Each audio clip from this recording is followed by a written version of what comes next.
All right, here we go. Unit 6, Lesson 7. Today we're going to be working on logarithmic equations. If you made it through the Kahoot activity last week, we did a quick preview of this, and today we're going to learn some of the techniques for solving equations where at least parts of the equation are logarithmic expressions. And so we're going to start with sort of like the most important, most basic point here, is that if you have two logs that are equal to each other, right, and so I'm just going to make up an expression here. If the log of x equals the log of y, I'll put a little b here just to emphasize if they're the same base. Well, if they're the same base, then x equals y, right? If we're doing the same thing to the inputs of x and y, and they are the same, well then the insides, the x and y's themselves must be the same. So let's see what this might look like. Say we had the log of x plus 1 plus the log of 2 equals the log of 12.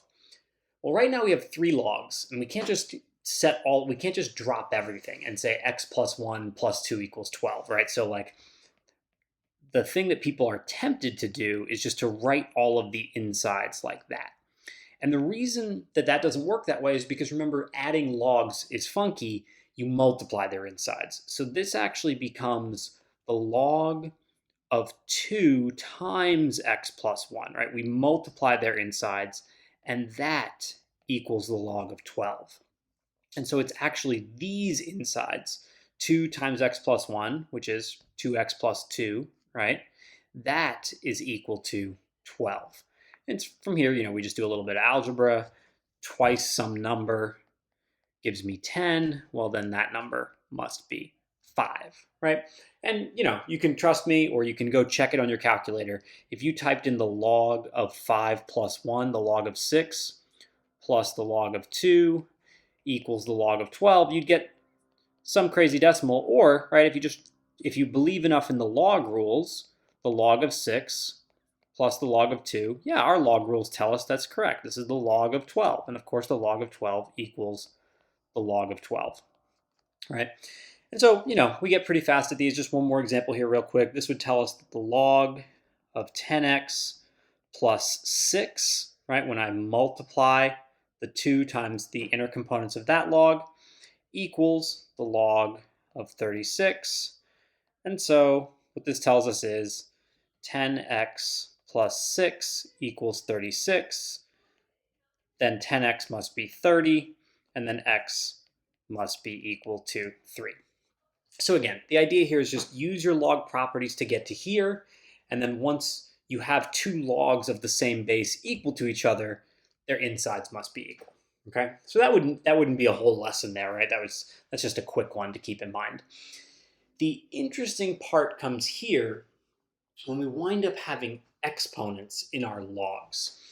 And so here is an interesting part, right? So we've seen this word before, extraneous solutions. Remember, there's a few things we can't do in math. So examples of extraneous solutions. If I said, let's see, 8 divided by 0, right? Remember, we can't divide by 0. That's not allowed. So if we are working through an equation and it gives us a solution that causes us to divide by 0, that is something that's not allowed. I'm going to introduce another thing that's not allowed here. And this is key point number 2 for the day. You can't take the log, so no logs, of negative numbers, right? No logs of negative numbers. Just like, remember, you can't take the square root of a negative number without invoking imaginary numbers, right? We did that whole unit on imaginary numbers. Same idea here. You can't take the log of a negative number. Why? Well, think about this. Remember, this is the question, the log base 2 of negative 8. It's saying what power of 2 is negative 8? This is saying 2 to what equals negative 8? And there is no such power of 2 that's equal to negative 8 because 2 is a positive number. 2 times itself, as you can multiply it by itself or by square roots of itself or cube roots of itself, you're never going to get a negative number because 2 is positive. So the log base 2 of negative 8 just has no solution. And so you are going to come up with today with situations where you end up having extraneous solutions. And on the delta math, I'm going to ask you for both the real solution and the extraneous solution.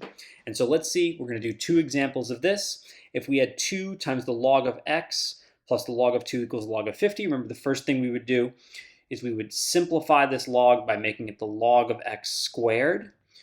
Reason being is that I want to combine it with this log of 2, right? My goal is to get to the same log on both sides.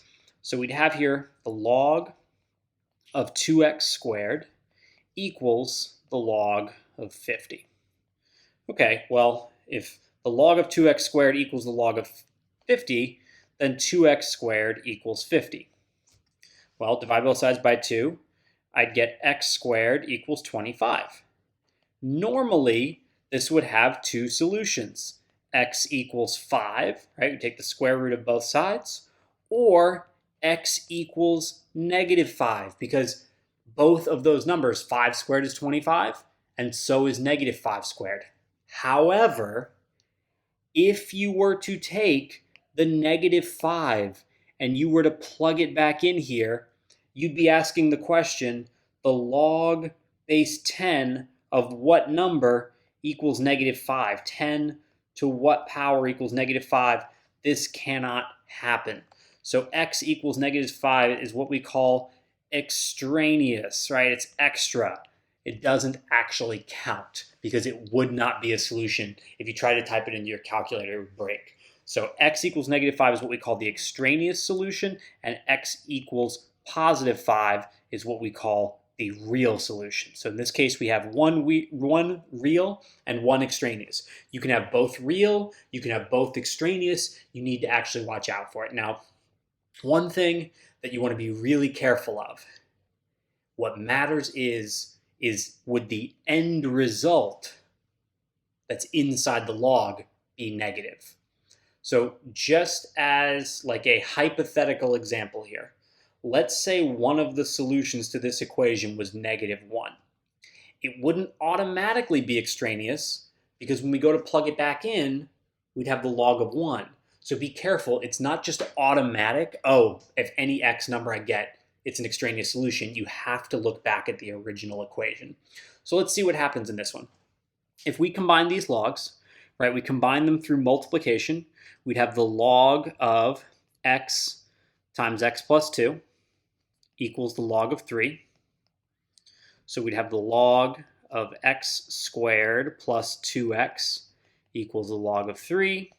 And so what that gives us is what that gives us is x squared plus 2x equals 3. Ooh, okay, how do I solve this?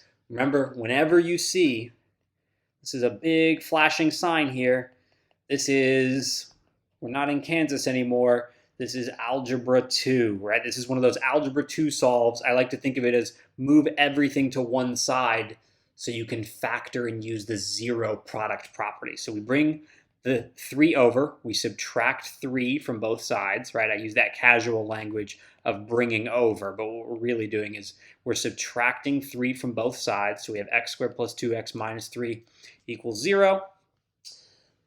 The reason this is helpful is that if I factor this, so this is x plus 3 times x minus 1, I can look at this, right, and I can figure out what the values of x that would make this expression equal to 0 would be. 1 would be x equals negative 3, and 1 would be x equals 1. And so I'm going to look at these. I think back, if I plug in 1, I'd have the log of 3 plus the log of 1 is the log of 3. That is absolutely true. So that is a real solution, x equals 1.